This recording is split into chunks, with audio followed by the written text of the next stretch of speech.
Үйге сол аяқпен кірме. Әбілет пен тәбілеттің оң аяғында құт, сол аяғында жұт болады екен. Олар үйге кіргенде үнемі сол аяқпен, сыртқа шыққанда оң аяқпен қадам басады екен. Соның кесірінен үйін жұт жайлап, құты далаға қашыпты. Береке дарымапты. Тәңір тағала адам атаны жаратқанда, сенің оң аяғыңа құтты, сол аяғыңа жұтты жасырдым. Оң қолыңа береке дарттым. Басқан қадамың оң болса, құтың да қасыңда болар дейді.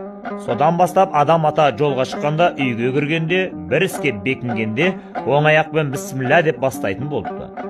Киімді оң жақпен киіп, сол жағынан шешеді екен. Сәлемдескенде де береке болсын деп, оң қолын ұсынады.